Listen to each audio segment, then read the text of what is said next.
Welcome back for another OG Show Live. Mr. Randall, how you doing? What's up, everybody? Welcome back to The Reel Down.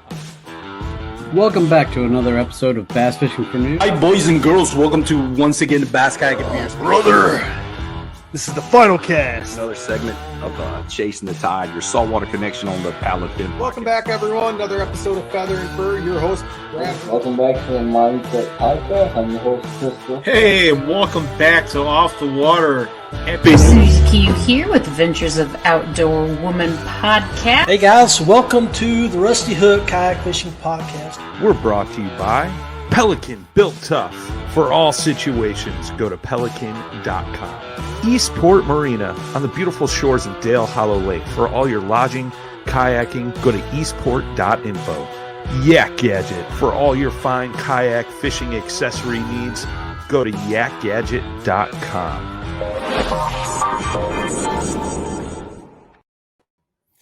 Welcome back, everyone. Feather and Fur, your host, Brad Hurlbus. And tonight we have returning guest, Troy Stoeger.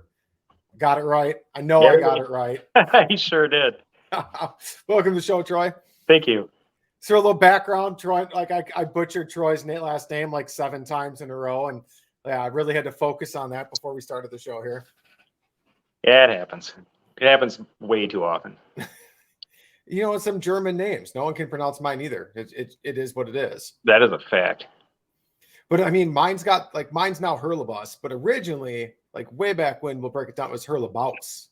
We'll go real German. We kind of Englishfied it. Yeah. Mine didn't used to have an E in it. I guess it was an O with the 2 little dots over the top. So whatever those things are called. I don't even know how to type that on a computer. Yeah, right. When you're typing your last name and you have to like hit shift over the ABC button to finally get the letter you need, like it's time to change it. Right. Hold on, let me pull up my German keyboard to type my last name. I know you're gonna like this, and I did this for the last episode. Did you see that new background? I did. I like it a lot. Ain't she purty? That It Browning? is. Absolutely. I know you're a fan. I'm a fan. Troy and I are both fans. Troy and I are both fans of nice shotguns. Yeah, pretty shotguns do it for me too. So. Something about it. I almost traded it, and I'm happy I didn't. I'm glad you didn't. It was a cool gun I was going to trade it for, but I'm happy I didn't because this one's it's old. It's classic. It's not that old, but I mean, it's old. It's 1984, so it's almost as old as me. Oh, you're just a kid, though. So we're going to talk deer season, and I know you went all in last year, and you're all in this year. Yeah, way too much, in fact. You're sneaking around the woods, changing trail cameras out, and. Mm-hmm. Yeah, I'm doing that, and and honestly, I've taken scent control to a completely nerdy, pathetic level this time. And it's like I got busted last year once too often, and even watching deer come in and dropping their nose to the trail, and then just because I had walked across there, and then it's like then they start flicking their tail and everything, and I was like, I can play the wind once I get to a stand. You can't do it when you're getting to a stand. So it was like I want them to not smell me at all, if at all possible. But I mean, even if that's not possible, I want them to think that I was there days ago. Right. So I'm curious. Let's start there. Like, what is your scent control now? Like, what is the program you've adopted, like all the way through? Oh man, I went to rubber boots, which seems to be the pretty popular thing anyway, and didn't realize it. And it all kind of started, honestly, when I wanted to get rid of the rubber smell of the rubber boots when they were new. And I let them sit outside for 3 weeks, and they still smelled like rubber, and it drove me nuts. I'm using ozone, and scent-free everything, and I just blasting everything with spray before and after that. And it's honestly, it's a sad situation. I mean, my box is sitting right next to me. I ozone something pretty much every day just because I'm playing with it. Yeah. That's awesome. So you went for the ozone box? I actually built a box. I have a like one of the throw and go ozone things that I actually put in a box. It's one of the Plano Sportsman's crates that that I weather stripped and everything. So it's completely airtight. Got it. Real nice. I mean, scent control is a big thing. I mean, I'm pretty lucky where I hunt where I don't have to take it super seriously. Right. I use more of a cover scent. So I hunt. It's not residential by any means, but it's not big north woods or anything like that. It's farmland. I hunt farmland, your typical farmland, and there's a lot of houses around there. Not a lot. We're not talking subdivisions, but I mean, there's houses around because it's farmland, and almost every house heats with a wood burner. Right. So the smell of smoke is thick and constant in the area, depending on the wind. Right. I use smoke as a cover scent. Like I will get my clothes smoking in front of a bonfire and stick them in a crate. I've been known to use a bee smoker and smoke out my box before. I mean, the woods where I hunt are so accustomed to the smell of smoke. Sure. And if anybody's sat around a bonfire, I mean, your hair stinks the next morning from the smell of a bonfire smoke. It's such a good cover scent. And from what I've read, it's an old Indian trick from way back when. And honestly, it works for where I'm at. Like I use that in the morning with thermals, and between the two of them, it seems to work pretty well for me. You know, and I think that it would by me too. I mean, I'm in farmland too. Sure. And I think that I think I take it too far, you know, on a lot of different respects. And I mean, I also sometimes fail to realize that I can reach out a whole lot further than I used to be able to too. You know, and you know, I mean, I'm not going to shoot a deer at 70 or 80 yards or anything, but I mean, I can hit a quarter at 50 all day long. Right. You went to a new Raven, didn't you? Yeah. It's the R10X. That's a pretty sweet bow. So walk me through that, because I've never shot a crossbow of that caliber. I have a cheap entry level Wicked Ridge, I think it is. Sure. And it works for what I do. The reason I hunt with a crossbow is because I'm 100% bird focused, and I don't have time or a place to practice with a compound bow. I don't.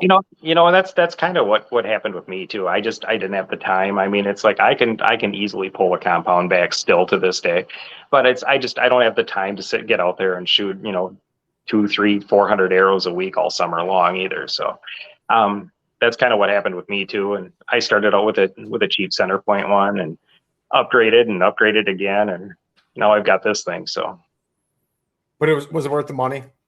Without question. Without question. Yeah. The first time I shot it, I was like, oh, I should have done this years ago. So how far, I mean, we're deer hunting still. I mean, we're both ethical deer hunters. We're not going to take shots at 80 or 100 yards. There's too many things that can go wrong. You've got tree branches, you got twigs. You don't have clean shooting lanes. When I hunt with my crossbow, I still have my compound bow mentality that 40 yards is a long shot. And I'll only take those shots in super clear lanes. Right. So a lot of my shots with my crossbow are 20, 25 yards. And while I know it's accurate to more than 40, there's too many variables. I can't see a twig at 40 yards. I can't. Right. So with that said, how far have you shot that thing? At paper, 110, 115. That's insane. Yeah. And you're doing 3-inch groups at that far. That's insane. Yeah. I know rifle shooters that can't do that. I know. And it's like, I've shot rifles that don't do that, you know, and I'm shooting an arrow at them, you know, at that far. And I was actually, I sighted my broadheads in last week and ruined 3 of them because I just kept shooting at targets and tearing up the targets. But, I wanted to see what I was doing at 100 yards too. And it was still just dropping right where I put it at 100 yards with the broadheads. That's crazy. It really is. I mean, to have that, there's so much technology that goes into that, and the speed, and not even just the speed, just everything about it. Everything comes into play to keep that much accuracy, from the loading of the arrow, to have a consistent loading and a consistent pullback. The whole crank assembly's got to put perfectly equal tension on that string, because if it's slightly off, a difference each time, it's going to have a huge effect at 100 yards. Right. And that's the cool thing about the Ravens, is just the way that they're designed. It grabs the string in the same place every single time. It pulls it back to the exact same spot every single time, you know, and it's the arrows actually click in there. So they're in the same spot every single time. There's no flight rail. So there's no no friction. There's no, nothing like that anymore. So that's crazy. It's Yeah. so different. It's so like there's so many advancements in there that I mean, it's just another tool. I know there's purists out there that'll be like, oh, you should shoot a compound. But I mean, really, at the end of the day, to me, it's about the most ethical way I can harvest a deer. And being that I don't have the time or the place to practice with my compound like I used to. Right. I don't feel comfortable still taking those 30-yard shots because I don't have the muscle memory. I don't have the shoulder strength. I don't have that built up shoulder strength and that arm strength to take those shots and to hold that full draw. And I would much rather have an ethical kill. Right. Wound a deer with a bad shot.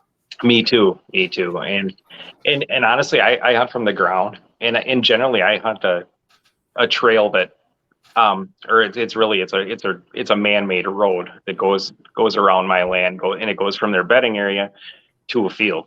So I mean, it's wide open. I'm not going to shoot 40, 45, 50 yards with a compound anyway. And I mean, I'd have to stand up and I'd get busted every single time. And this way I can do it from the ground. I can do it laying on the ground, whatever the deal is. So, and there's just that movement isn't there. I mean, they're not going to duck my arrow. Right. And I mean, those things shoot so fast, even if they would hear the stirring. I mean, by that point, it's lights out, it's game over. Right. Yeah. By the time they duck, the arrow's already through. So did you play with arrows? Did you just stick with the Raven bolt or bolts? We should say bolts. I mean, someone's going to critique that. So yeah. Bolts. Actually, they call them arrows. Raven does. And 10-point does too now. Yeah. Interesting. And it's like anything, I think it's under 12 inches, they call bolts still. All right. Yeah. And it's, but whatever, that's neither here nor there, but yeah, they did. I didn't play with them at all. And they basically tell you to shoot their bolt or their arrows, or you'll void the warranty. And it's really because everything is so dialed in, and everything is exact, and it's like the arrows are exactly 400 grains. And, and it's like the lighted knock ones, they actually shave material off so that they stay exactly 400 grains too, so it's like, they don't mess around at all. It's like, everything is so close that I don't want to mess with it. That makes sense. Do they also recommend a broadhead, or is that kind of up to you? Yeah, they don't. I mean, they sell their own. I'm just shooting Rage hypodermics. And, they fly like field points, and they open every single time with the way that they're supposed to, and they don't open in the air. So I just, I'm not going to mess with them. Sure. I'm a fan of the Rage. I know people have had failures. I haven't with the crossbow. I shoot the Rage crossbow, whatever those ones are called, the hypodermic ones. They're hypodermics, but they're crossbow rated for the heavier. Right. Yeah, that's what I'm shooting too. I mean, I think with a crossbow, you're probably a little more safe. I think people, what I've read and the issues I've seen, more come to people shooting lighter weight bows. Right. And I can kind of understand that, because you do need a certain amount of kinetic energy to get that thing to open up and everything else. Right. Oh yeah, you got to pound through something for those blades to open up and for it to break that band. Yeah, but they work. I mean, that is a big cutting area. There's no doubt about that. Oh, they absolutely work. I didn't switch to those until I switched to a crossbow. When I was still shooting my compound bow, I really stuck with the Muzzy 3 blades. Me too. It's funny because I say in one sentence, and I'm like, I trust the Rage, but I trust it in my crossbow. I didn't necessarily trust him in my compound bow, though. Right. Yeah, I was the same way. I shot the 3-blade Muzzies for probably 20 years when I was doing the compound thing. They fly really good. There's no point of failure. I mean, I mean, they make good. They definitely cut. They're sharp. They make a good hole. Right. Yeah, and I shot one. It was actually out of an old crossbow. And it actually kind of rose, and it rose like 6 or 8 inches. And I was like, I don't like that. It's like, It was almost like a sail, and it could have very well been that the head was loose or whatever the deal was. I don't know, but it was something, and it just wasn't right. Sure. Yeah, it's fun. I mean, it's all funny, especially like bow tuning. Like, you don't have that with the Raven, because I mean, the Raven's so dialed in, but like with compounds, like tuning and everything else, like, I mean, I fully understand the people that love it. I get it. Like, that's how dedicated I am to training my bird dog and everything else. I mean, I get it when you're passionate about that. And you want to make you want perfection, and you want like to make your equipment the best it can possibly be. I mean, Right. it's a fun thing to chase and to strive for. Right. Yeah, and I mean that's the thing with the Ravens too, is that they are pretty tunable.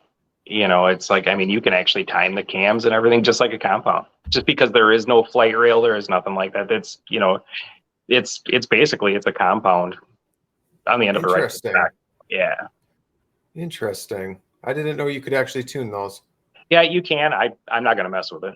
I mean, well, I wouldn't either if you're shooting a 3-inch group at 110 yards. Right, and if that starts to go away and something is out of time, I'm going to take it to somebody that knows what they're doing. I'm not messing with it. Right. Yeah, I agreed. There's a lot of kinetic energy there to blow up in your face if you screw something. That is a fact. How hard's that thing to pull back with the crank? It's like they say it's like 12 pounds effort, and I don't even know if it's that. I mean, it's basically you're just winding or cranking. That's crazy, and it's not a lot of resistance. And then I mean, it's you go out and you don't shoot a deer, then you just wind it right back down. See, that is the nice thing with like the Ravens, because you don't have to shoot it. Like you can just you can decock it. Right. Whereas mine, I always have to bring a target with me and shoot into it before I leave. And yeah, I always ended up just taking it. I have an arrow with a field point in my quiver back in the day, and I just shoot into the ground. Sure. I actually I take that back. My wife got that for me a couple of years ago. Use a field point, and there's this big aluminum block that's round that goes behind the field point. So when you shoot in the ground, like it doesn't go in the ground. Sure. I take it like I didn't bow hunt at all last year. I don't even remember what my bow looks like at this point. But that just shows you why I have a crossbow rather than I still have my compound. I still have my old bear compound, and I'll still shoot it I'll still shoot it now and then. Like I still enjoy shooting. It's that this right here is 11.5 yards. Right. Can I shoot down in my basement? Sure. Do I have anywhere to go out and like really stretch my legs? Not within a 35-minute drive. So to like burn an hour and a half to go shoot 10 arrows, like it just doesn't work. Right. And my neighbors would I guarantee you at least one, if not two neighbors would call the cops if I was outside shooting the bow, even if it was into my garage.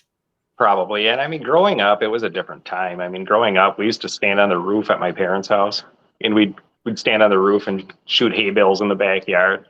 But that's, I mean, those times are long gone. You'd have to be pretty country now. Right. You have to, like, there's no way I could do that in my subdivision. I mean, you climb on my roof, people stop and like, they're looking at you like, what are you doing up there? Right. I don't see a hard hat and a safety harness. Right. They're calling OSHA right away.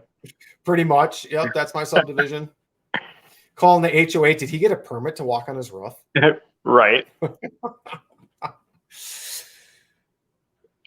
So what else is new for your arsenal? You got the new crossbow. Like you're really taking scent control. Did you also take that to your clothing, or are you like what? Yeah. Well, and I'm using the carbon stuff. I have scent lock clothing. Okay.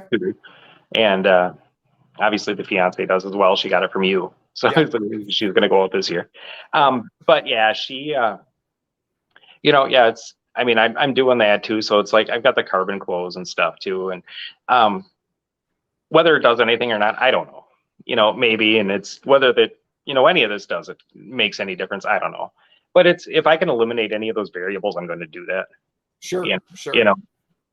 And it's, I'm like, who knows, right? Because I've had deer like win me, like where I thought I'd taken scent control super serious, and I've had deer walk up like straight in, like didn't give one care in the world, and I basically just I went from work right into my hunting clothes, sweaty and gross, and it's like, whatever, I don't care. Yeah, and that happens too. And I don't really know what the deal is, but like I said, if I can make them not even realize that I'm there, ideally that's what I want to do. For sure. But whether that happens or not, I don't know. And you're not hurting anything. I mean, no, whether it works or not. I mean, even if it doesn't work, all you've done is given yourself more confidence, which helps as well. Right. And then I kind of learned my lesson about, I used to go out and check cameras like all the time. And I learned my lesson to not go out there all the time, just kind of leave them alone, and leave the deer alone out there. And, and it's cellular cameras help that, but at the same, But at the same time, it's like I've got a couple of the old school ones still hanging out there, and I don't know what's on them because I haven't checked them.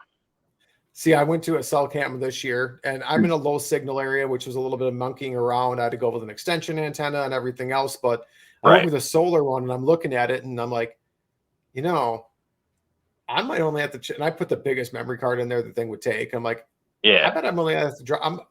Other than in hunting season, like I don't think I'll ever have to go there again. Right. And with the cellular thing, I'm in a good signal zone too. It's like my network is Verizon on there, and it's like I'm full bars all the time. Nice. Yeah. So and it's like it's strong enough that I can actually control the camera from my phone, which is cool. But that is cool. Let's see what I'm at. Let's check the camera and see 90% signal.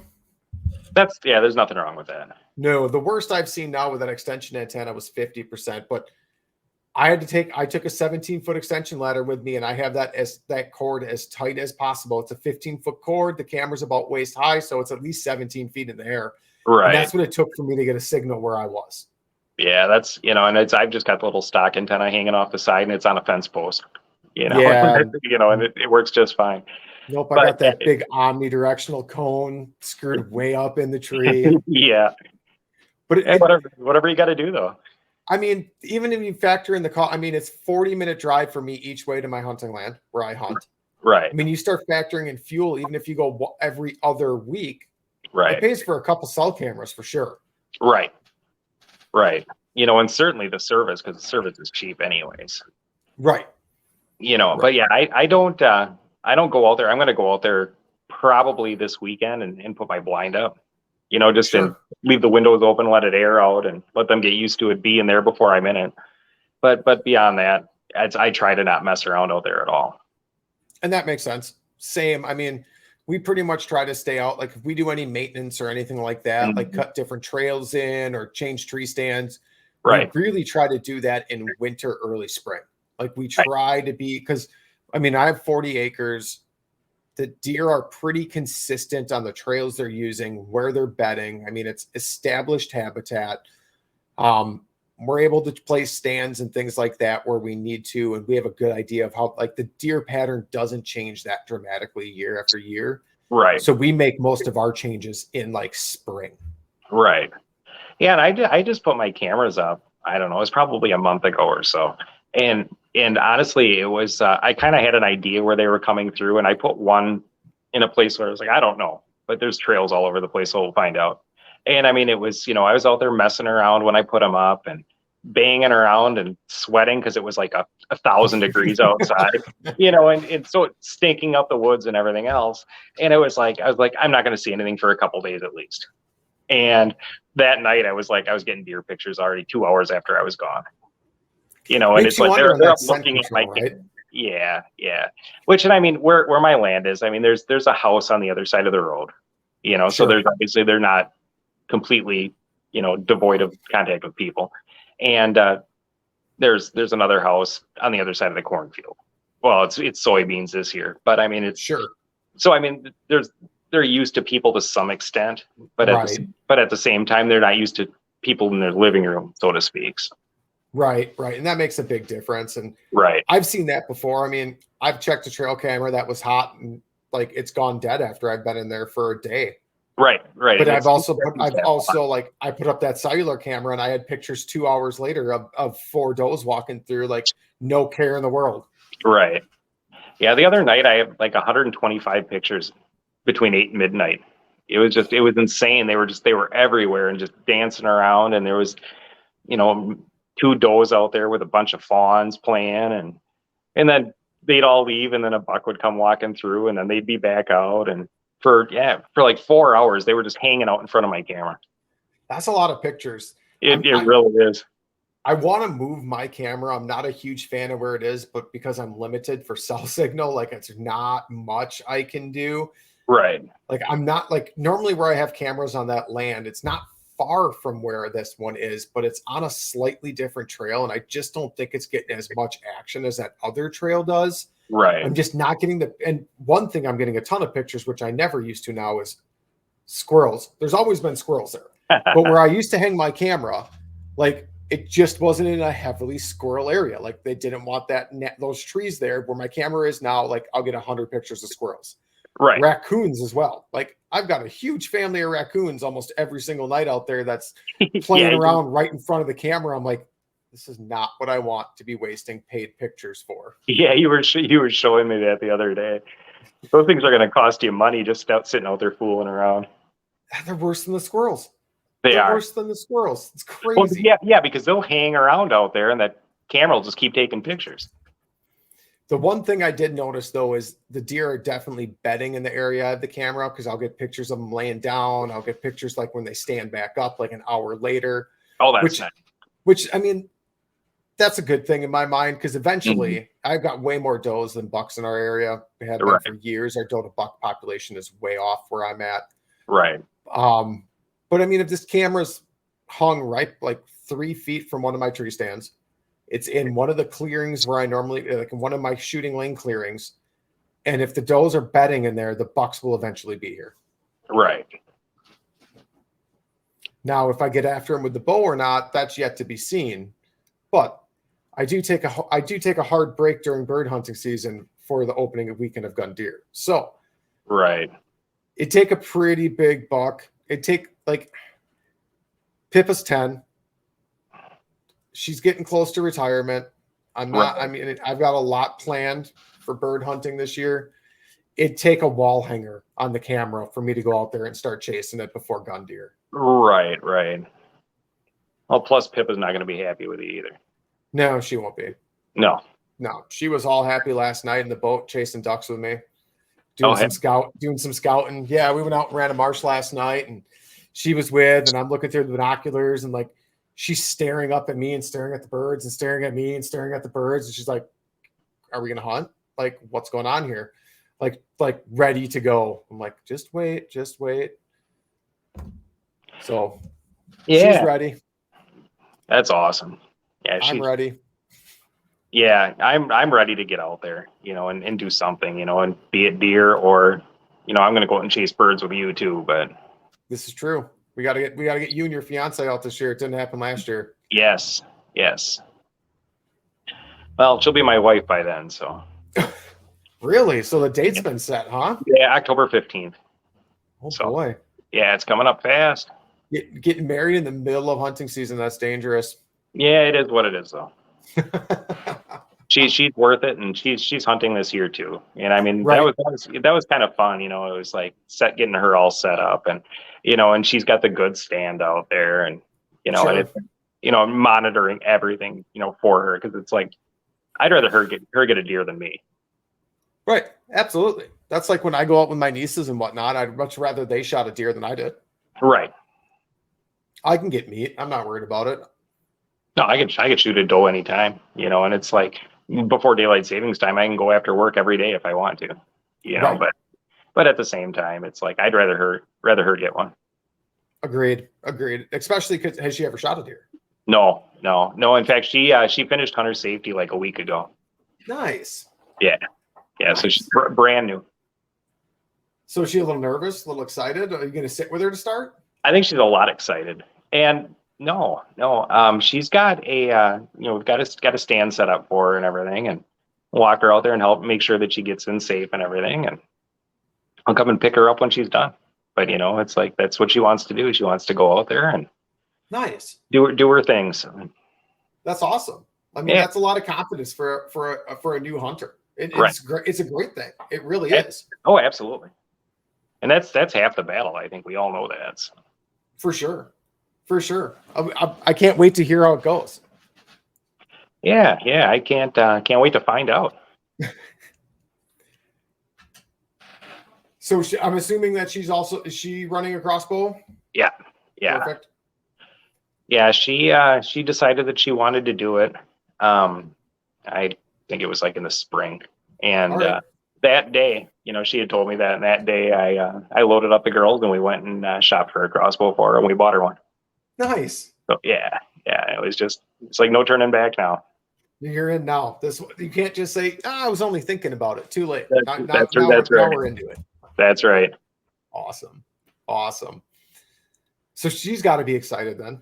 Like Yeah. she's just getting done with hunter safety. It's Right. her first season. Right. Everything is new for her, and it's, you know, Right. it's all ready to go. You know, it's all she has to do is go. That's awesome. Yeah. She gonna try to record it at all? You gonna set I don't up any know. cameras? Yeah, I don't know. And it's, you know, if she wants to, we'll work that out. I usually don't, only because it's like I'm fumbling around with enough crap out there. Right. You know, and it's, you know, so I don't even try. I mean, I keep it pretty simple for deer. I normally just do a single, was GoPros, now I'm running Tacticams. I normally just use a regular clamp mount right on my gun rail, and I just point it straight out in front of me. Right. If I get it, if I get it, I get it. If I don't, I don't. Right. And I could definitely do that. And I've actually got I've got rings for a GoPro to go on top of my scope if I decided to do that too. So. Sure. I take that back. I do have a camera mount for my crossbow I can use if I would choose to. I do actually, I take that back. Normally on my crossbow, I do run a camera, and then I normally run one on that rail if I don't have one on if I'm like during gun deer season. Right. I probably film more during gun deer season than I do anything else. Like I did start to do quite a little bit duck hunting. I really, really did not like having a camera on my shotgun though. It really threw my weight off and my swing off, and I was missing a ton of birds with a camera on it. Yeah, it definitely does. Yeah, when I had a dog, I mean, I ran a camera on the dog's collar or on a harness. Sure. Because that was cool to see. You know, that was far cooler than watching birds go down. You know, watching him barrel through everything, and you know, that was cool to see what he does. Do you have to take motion sickness pills before watching it? Usually, yeah, pretty much. Yeah, I mean, it's obviously the camera's all over the place, but it was fun to watch anyway. You know, especially when he would lock up on something, you know, and it's like you'd actually see what he was seeing under there. Sure. That's cool. That's cool. So when's another dog coming around then? Man, you know, we're in an apartment right now. And Sure. when we get a house, you know, that's bottom line. It's, you know, it's not fair to a dog here. So. Right. That makes sense. I know you're a dog guy and I know you're a bird hunter, so I'm sure that itch is still there. Oh, it absolutely is. Yeah, that itch never really goes away. It's always kind of there. Right. Even when you have one, it's kind of like I could use more dog power. Maybe I need two. Right. It just goes down that rabbit hole more and more and more. Yeah, you know, and it never stops. So any other fun and new equipment you picked up this year? Or? I got some cool binoculars. I got the loopholed Alpines. Okay. They're super, super nice. And so I'm rocking those this year. Nice. Yeah, I got a bunch of new stuff, but most of it was clothes, you know, Sure. And obviously the crossbow and binoculars. And yeah, I'm into this way too much money. You know, it's like the pressure's on. I got to shoot something. Yeah, if you go home empty-handed, you'd be like, I could have bought a whole cow or two or three for what I have into this. Well, what do they give out? I think it's 4 takes or something in Waupaca County. Sure. And I could shoot all of them, and it still would have been cheaper to buy a cow. So. Are you going to process yourself? Oh, I'm sure. Yeah, Yeah. I mean, yeah, we always used to do that, and I'm sure that's exactly what will happen this year again. Very nice. Very nice. It is fun to process yourself, and it is. I like making sausage and jerky, and it's just fun to know, like, if you cut it up yourself, I mean, it's cool because you're the only one that's ever touched that meat.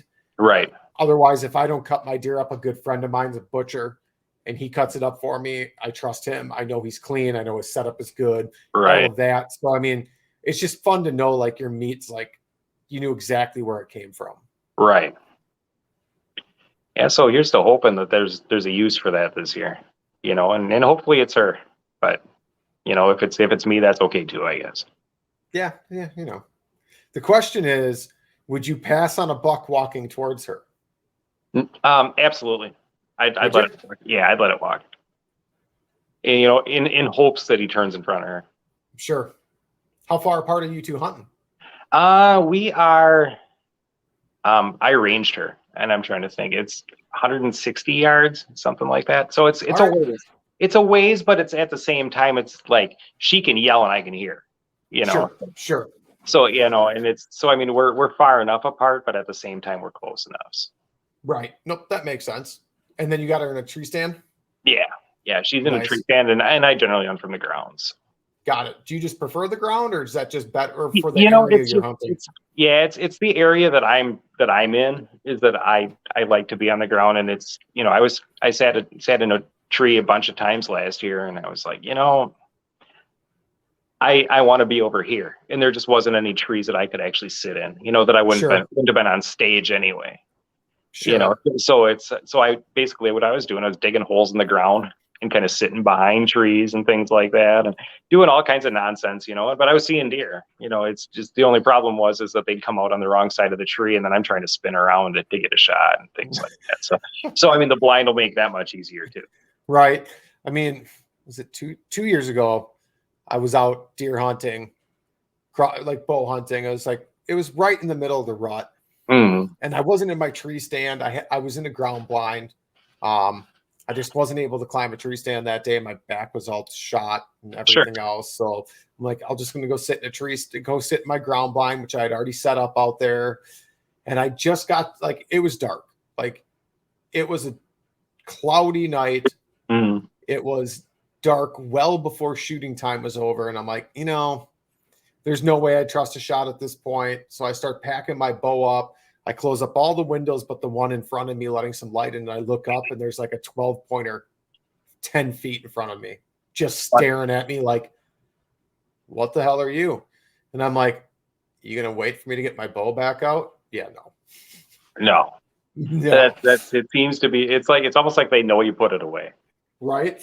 I just got done. That was the last window to button up, and this thing and I were just staring at each other. And I had actually hung a camera on a tree facing towards the blind. Yeah. I'm like, tell me that this worked. And it didn't. The camera battery died an hour beforehand. I'm like, no. Oh, that sucks. So now when I do those crazy things, like I hang cameras facing the blind because it's kind of a cool shot, especially if you can get in on the other side of the trail and whatnot. Right. Now I just run an external battery pack with it. Yeah, and that's actually when I put my blind up. That's actually what I want to do. I want to move a camera so that it's facing my blind. For one, it's security if nothing else. Sure. You know, but for two, it's like I kind of want to watch it because it's like deer are curious creatures anyway. You know, and they're going to see that thing even with all the windows open up. Somebody's going to hang their head in there. You know, and I want to get a picture of it. That's awesome. Yeah, that's awesome. Did you get any cool pictures yet this year? I did. I've got a doe with triplets that hangs out all the time, and it's I'll have to send those to you. But yeah, I've got some really cool pictures. That's cool. Yeah, that's cool. I've only got one really, really cool picture, and it's a buck chasing a doe, and the buck's all rutted out in the air with a doe running around. Like awesome. that was a cool photo. That's awesome. I'm gonna see if I can find it quick. All right. Yeah, that's like one of it's always cool to see what's going on. Right.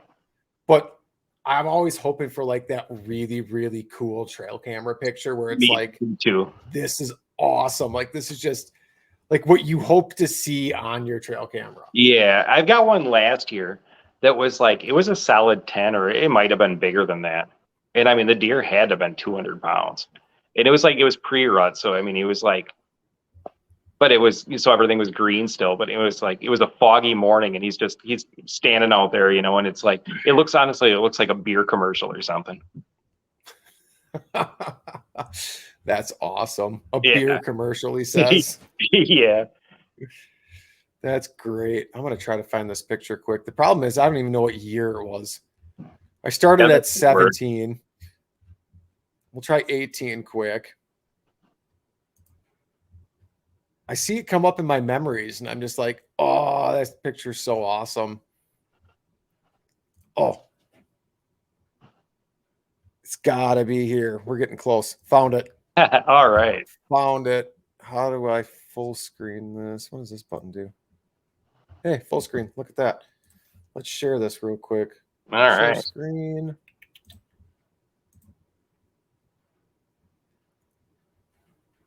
Oh, that is not what. That's a big deer. There it is. Oh, that's cool. Quit this slideshow stuff. Yeah, I mean, How cool is that? Just That's awesome. would you stop? Fine, we'll just leave it like that then. But yeah, I mean, just look how rutted out that thing is, and just how big it is, and you got the two doe just running away, and that buck is just like, yeah, come here, girls. Yeah, he's got his neck all big and everything already. Yeah, that was by far my favorite trail camera picture. Like, that's the coolest thing I've ever got on trail camera. That is awesome. And for like a cheap trail camera, that wilderness, like I have a cheap wilderness one that's not a cellular one. Yeah, the thing takes pretty good pictures because I mean you can just tell how much action's in this shot. Yeah, and it's not blurry. No, it looks really nice. Yeah, I just got one of those. It's like a Wild View something or other, and it was cheap, and I actually got it free with my crossbow. Oh, nice. Yeah, and it was like, why not? I'll throw it out there. And otherwise, I'm just running those cheap Casco ones that are like $30 at Walmart, and they actually take really nice pictures too. This was a good year out there. I'll share this one too. Like, this was the one I was chasing. Oh yeah, that's a big. We had some good bucks that year. That was a good year for bucks. We had a couple of really, really nice ones. I had an opportunity at him, and I just wasn't able to make it happen. Right. He came in range, and the cards just didn't fall in place. The stars did not align, and I wasn't able to get a shot, and it was just so disappointing. Yeah, like to have that deer come in, and it's just like, oh. And that's by far the biggest deer I ever would have. That was by far the biggest deer I've ever had an opportunity at. That's a big deer. I think I'd have cried on the way home. It was a good hunt, though. I mean, it was still definitely a good hunt, and that's really what matters. Like, I'm out there for the experience, and like have an opportunity, and like you get that adrenaline pumping, and you get buck fever, and you're trying to calm yourself down, and he just didn't take the right trail and just didn't come within range. Right. Yeah, and that's just it. I mean, it's like we all go to work, it's like you don't really need to shoot a deer to be able to eat or anything like that. It's what you go to work for, I guess. But at the same time, it's like to be that close though is hard. Yeah, and to see that, and that year I hunted pretty hard. Yeah. For that year, I bow hunted pretty hard. I don't remember why I did that year. Because it was 4 years ago. Dogs would have been. That might have been the year Bandit hurt himself. That I might not have had Pip yet. Okay. I don't remember when I got Pippa. I don't know if it was. And if you did, she was busy thinking. So that might have been the year because Bandit hurt himself at grouse camp, and he hurt his paw. And he was pretty much down for 8 weeks, which was pretty much the rest of bird hunting season. I do remember that. I do remember that when that happened. Yeah, he got that thorn in his paw, and it pushed all the way through the top and like cut the entire paw, pierced his entire paw and butterflied the top of it open. Right. So, yeah, that might have been that year because that's the last year I actually bow hunted hard. Because every other time I'm in a tree stand, I feel guilty that my dog's not with me. Right. I remember those days well. It's hard. They only live for so long, and it's like I know. I feel like I'm being selfish. Well, and the season is short too. It's like you try to get out there as much as you can. And I always say I'm going to get out there for late season bow because I mean, by me in Metro, it's open almost to February. Yeah, and I always say I'm going to get out there and do it, and I never do. Well, I think a lot of it is because sitting in a tree in December sucks. True, that is true, but. We're in Wisconsin. I mean, we normally at least get one halfway decent week normally, to be honest, during late season. Right. But I feel like I always switch gears. Like, that's the problem. Like, I lose that itch. Like, it's no longer exciting. And I'm like, at that point, it's like, all right, now I'm ready to go out and start calling some coyotes. Or let's go catch some fish through the ice. Like, depending on when early ice hits, because some years it's not until the middle of December. Come on, man. Trout season opens in January. What's that? I said, come on, man. Trout season opens in January. Right. So, I mean, you start looking at that. It's hard because, like, right now I'm super jacked up to get back up after ducks, after geese. I'm really excited to get out for grouse. I'm actually going up earlier this year than I ever have in the past. I'm actually going to help and volunteer for the Rough Grouse Society grouse camp, and I'm going to take a couple people out. Oh, right on. They've never hunted grouse before. They're taking They have 80 mentees there, and there's going to be 40 mentors there with dogs. I'm one of them, some without dogs. So like for people that want to learn how to walk the trails that don't have dogs, but people with dogs. So I'm taking out two novice hunters after a safety demonstration and some other stuff. And then I'll give them the whole spiel on the way in the car that if you shoot my dog, you're not going to leave the woods. No, I'm just kidding. Well, there's a lot of truth to that, though. But yeah, there is. I'd never admit that on camera. But no. Anyways, so I'd rather you shoot me than shoot my dog. Yeah, exactly. Like my 3 rules. I don't remember who I took this from. I took it from someone, and I just agreed with it so heartily I stole it. Don't shoot my dog. Don't shoot my dog. Don't shoot each other. Right. But you're not going to shoot my dog twice. Like, you're going to shoot each other before you shoot my dog. Like, that's how this is going to work. Right. But no, I'm really excited for that. So, I mean, that starts all the way already in September. I mean, this weekend, I'm going to get out for early teal and early goose. I was hoping to get out for the opener tomorrow. I got some birds scouted and worked through a real big hitch in that. And I didn't take my half a day of vacation tomorrow, or if I did, I'd have to work sometime on this weekend. And I really don't want to work this weekend. So I figured I'd skip half a day tomorrow for the teal opener and then go hunt teal hard all weekend instead for the 3 days. So yeah, they can be pretty hard early anyway. I mean, a lot of it's you're just sitting out there swatting mosquitoes and hoping for the best. That is true. But if you find the birds, in which I found the birds haven't been shot at yet. They're pretty dumb. Oh, like this is when spinning ring decoys and pulsators and all that, they're just like, ooh, toys, friends. And they just come in, no questions asked. The hard part is I saw at least 7 wood duck to every teal. Yeah. I saw hundreds of wood duck to about 50 to 60 teal where I scouted. And there was enough teal there that I would have set up. It wasn't as much as I would have wanted, but it was the best I found for everywhere I had scouted. But it would have been hard shooting. Like, it'd have been hard. It's so hard this time of year, like with identifying birds. I mean, it's hard. It really is. That's hard enough anyway. And I mean, those teal are just little rockets, and I mean, they stand out pretty good. But at the same time, you know, it's sometimes it's a judgment call, you know, especially if they're not real close. Well, that's just it. I mean, you got, like, for me personally, I'm not willing. I would rather pass on all my shots than to accidentally shoot a wood duck. I'm real big on bird identification, and if I don't know what I'm shooting at, I'm not going to shoot.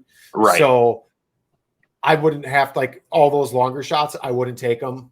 Like, I wouldn't, unless if they've already circled once and I saw the blue on the wings and it was like obvious they were blue wing teal.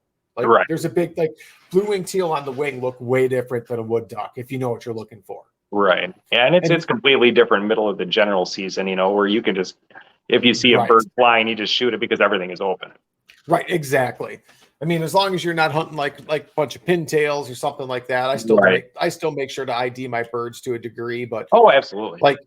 Like where I get, like, where I'm still like my bird ID really starts to get soft in one area, and I really have a hard time still identifying a hen mallard to a gadwall at like 35 to 40 yards. Yeah. I can't probably count how many gadwall I've passed on in my life thinking it's a hen mallard because I've already got my hen or something like that. And I'm like, nope, hen mallards. Like, I really have a hard time distinguishing between the two there. And I know, like, the feet are slightly different colored. They've got different colored beaks, blah, blah, blah, but at the same time, they're brown, you know, and it's like, are you ready to make that call on the fly? I'm not, you know. I know I've hunted with people who can, like, really, really easily tell the difference between gadwalls and hen mallards. And like, I don't, like, maybe it's because I haven't hunted a ton of areas with a ton of gadwalls a lot of times. Right. Like, the one season we had a really good, like, bumper crop of gadwalls by us. By the 3rd or 4th hunt, I was actually able to tell the difference. But it, like, on the wing, but it took, like, a lot of, like, being able to see the bird on the wing. And that was 10 years ago. Right. Like, I don't remember the differences now. I'm old. Right. Well, yeah, and it's, I mean, your eyes aren't quite as sharp as they used to be anymore, and all this other stuff. It makes it hard. It does. So now I just don't pull the trigger if I'm not 100% sure. Same. Unless I don't have my hen mallard, because then it's game on. Well, yeah, then the brown bird is going down anyway. Right. Exactly. Because I'm not one to not shoot. I'll shoot a hen. I'll say it right now. Would I rather shoot all green heads? Sure, it makes for a prettier picture. Do they all eat the same? They sure do. Right. And if it's a choice of me not shooting any birds or taking a hen, I'm going to take the hen. I put in a lot of time. It'd be nice to come home with a little bit of meat and a little bit of excitement. Right. I mean, I give a credit to those guys that can just like they're on ducks where they can just hold out and like hammer on the mallard drakes. And I had some good hunts last year where I was able to do that, but there was a couple of slow hunts where I'm like, yeah, no, if a hen comes in range, like I'm taking that hen. Right. A couple of friends had the joke, like it wasn't like a couple of friends who like I always hunted with, they had another buddy that I never hunted with. And he'd always be like, and this is when we only had one hen, he'd get there in the morning and be like, hey guys, can I shoot your hen? Long running joke, which is hilarious. Like that's just funny. That's just funny. Yeah, we used to sit out there and all the time. Man, if we don't see any birds pretty soon, I'm starting to shoot coots. You know, that was always our running joke too. I'm not. I mean, if I got the dog with me and they haven't had a retrieve yet, I'll shoot a coot. No, hands down, no questions asked. I'll turn it into a merganser hunt if I have to get the dog some retrieves. I'll shoot a bunch of sawbills. I'm not that way. Right. I mean, they eat like snails, which is wonderful, but yeah, I don't. I never shot one, so I never had to eat one. They taste like snails. Yeah, I don't doubt that. Well, I mean, that's all they eat. What they eat. Yeah. Now, yeah, they eat all kinds of lovely stuff. Now I've ground those up with goose and some other divers ducks and made jerky and whatever. At that point, you can't taste it anymore. Yeah, I could see. Well, it's all cooked down anyway. I could see that. But I would not recommend just tossing a merganser breast on a grill and going to town like a steak. No, I'm sure not. Unless someone's got a recipe. If someone's got a recipe, drop a comment. I'd love to see it. I'll give it a shot. I'm not that way. Like if someone's got a merganser recipe and they're just like, this is lights out, and they're legit, like, don't tell me it's the best thing in the world just to get a reaction on a later show, because like I'll find you. Awesome. But I mean, I'd be willing to give it another shot if someone had a recipe where it's like creme de la merganser or something crazy like that. Yeah, well, and it could be. It could be. I mean, some of the wild turkey stuff that I came across was honestly really, really good. You know, so I've got a monster turkey on trail camera right now. Shoot it. Monster. Like beard dragging on the ground, like pulled back monster. Really? Just a monster Tom. Shoot it. I've got a fall tag. If I do actually spend any time out there with the bow and that thing walks through, I will not hesitate to put an arrow right through it. No. I've never seen a turkey on my land, so I didn't even bother to get a fall tag this year. I just buy the conservation patron. I do so much. It just comes with it anyways. And then I don't have to worry about applying for anything anymore. When I put it all together in the spring, I'm like, yep, apply. Right. Because you already paid for everything anyway. So exactly. See if I get my bear tag or my bobcat tag this year, but at the same time, you know, it doesn't cost you anything to find out. I just started applying for both of those last year. I've never like bobcat. I've always like, I really should, and I haven't. I don't have a ton of interest in hunting bear, but I feel like in 8 years I might. So I probably should start applying now. Right. I'd like to do it. I know absolutely nothing about them either. So a coworker of mine, friend of mine, he's a big bear hunter, like dogs, bait, the whole deal. He's a guide. He said anytime when I pull a tag, if I just get enough points, pull a tag for area, he'll get me out. So I mean, I've got the people that can get me out. It's just, I don't know why. It's just something I've not been super interested in doing. You're right. Yeah, I don't know. Like I said, I'd like to do it, but I don't care enough to try to find or try to pull a tag. Sure.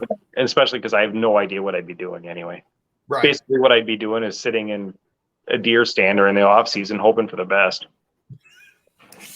I'd probably hire a guide. Oh yeah, I think that's the only way to do it. I agree. I just don't know how I'd want to do it. If I'd want to do it over dogs or over bait, like